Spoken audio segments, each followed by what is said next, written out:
Aplicar la ciencia para responder a las necesidades de la sociedad mediante la creación de conocimiento en Ciencia y Sociedad con Teresa García Gasca.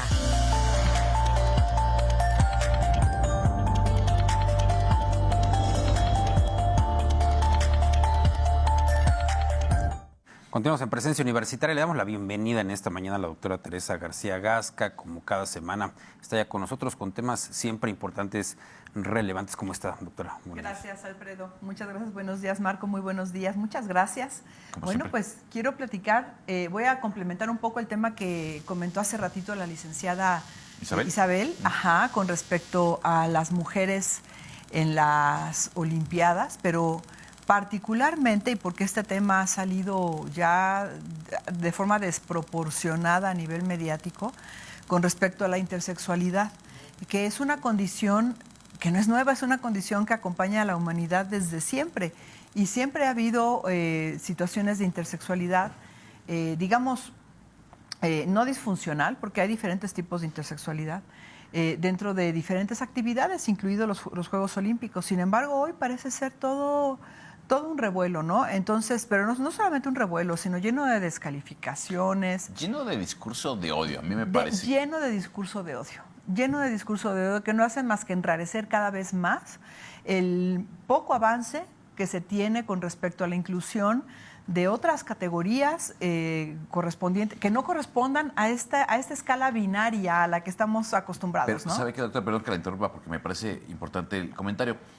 Demuestra muchas veces el verdadero sentir de la humanidad en temas como estos. Sí. Y recordaba yo, cuando aquí en este espacio dábamos cuenta del primer nombramiento no binario de la Universidad Autónoma de Querétaro. ¿Cómo no? Claro. La página de Presencia Universitaria fue objeto de discursos de odio, sí, así misoginia. Así es. Y yo quedé realmente sorprendido de lo que la gente puede expresar en ese tipo de circunstancias. Sí, me recuerdas también cuando se cuelga la bandera LGBTI más en Rectoría desde hace ya algunos años. Igualmente, los primeros años era un tema verdaderamente de discurso de odio en los comentarios y esto es muestra de todo lo que nos falta andar. Y es mundial, porque lo que estamos viendo hoy es a nivel global, no es que sea México.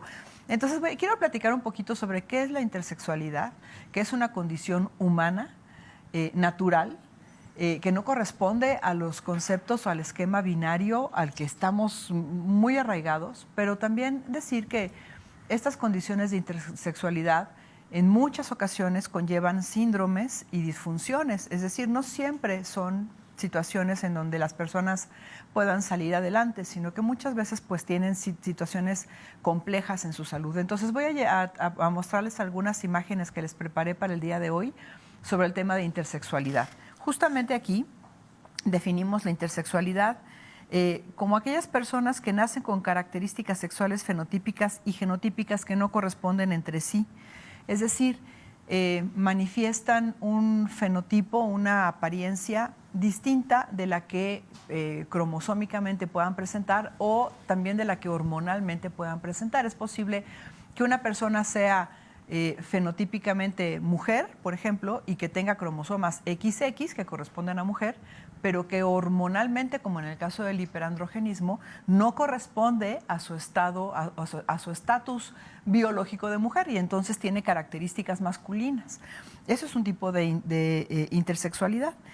No se trata de una percepción, no se trata de una preferencia o de la identidad sexual que alguien asume, sino que se trata justamente de una situación biológica y que está contenida justamente en la comunidad LGBTI+. La I es de intersexualidad, justamente está ahí. La estamos viendo, pues se está reconociendo como una condición que debe ser igualmente respetada en todos los sentidos, en todos sus derechos. Se trata de variaciones entonces entre la apariencia sexual primaria, es decir, entre los genitales, entre los caracteres primarios y secundarios sexuales, contra los niveles hormonales o cromosomas sexuales. Y hay muchos tipos. En ese sentido hay que enfatizar que las gónadas, una vez que durante la etapa fetal que se lleva a cabo la diferenciación sexual, que es en el primer trimestre del proceso de gestación, es más o menos entre la 5ª y 8ª semana en gestación es cuando se lleva a cabo la diferenciación sexual.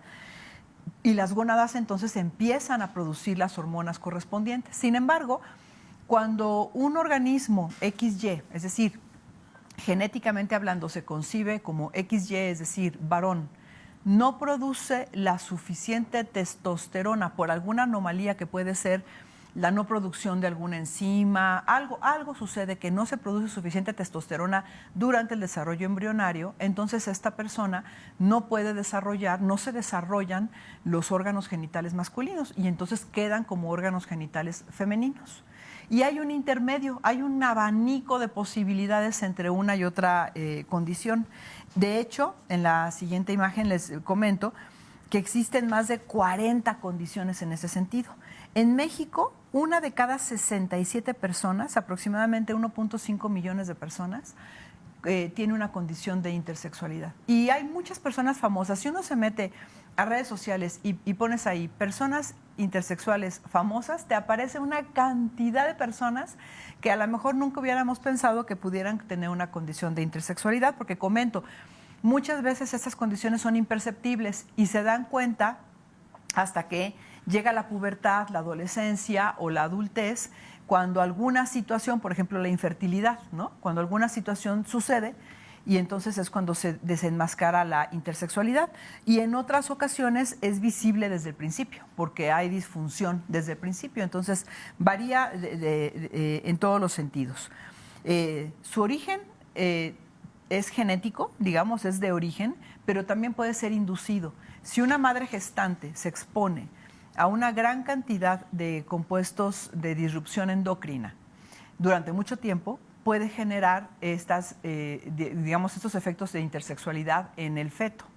En peces esto es muy notorio. Cuando los peces están expuestos a disruptores endocrinos que vienen de las descargas de agua y demás, entonces viene una feminización de la población. No se generan los órganos sexuales masculinos en peces. Esto es muy común y esto podría suceder también en personas, desde luego. Existe en personas desde el hermafroditismo verdadero, es decir, desde las personas que presentan genitales masculinos y femeninos al mismo tiempo, o personas que desarrollan, por ejemplo, de forma simultánea un ovario fusionado como un testículo, lo que se le llama ovotestículo. Esto sucede. Este tipo de intersexualidad existe de baja frecuencia, en realidad no es muy común. Son más comunes otros tipos de intersexualidades. En la siguiente imagen les muestro 3 tipos nada más que elegí de entre más de 40 tipos diferentes. Y como menciono, algunos generan disfunciones pues drásticas, como retraso en el crecimiento, retraso mental, malformaciones. Va a depender del tipo de afectación. Por ejemplo, se decía al principio que una de las boxeadoras que han sido señaladas y que ha sido objeto de odio, de discursos de odio, presentaba el síndrome de Schreier, que es la disgenesia gonadal 46XY pura. Quiere decir, son mujeres fenotípicamente hablando, tienen órganos sexuales femeninos, aunque no funcionales, pero presentan cromosomas XY. En este caso no puede haber hiperandrogenismo, porque justamente se presentan caracteres sexuales femeninos en personas XY porque no se produjo en su momento suficiente testosterona. Entonces no hay producción de suficiente testosterona.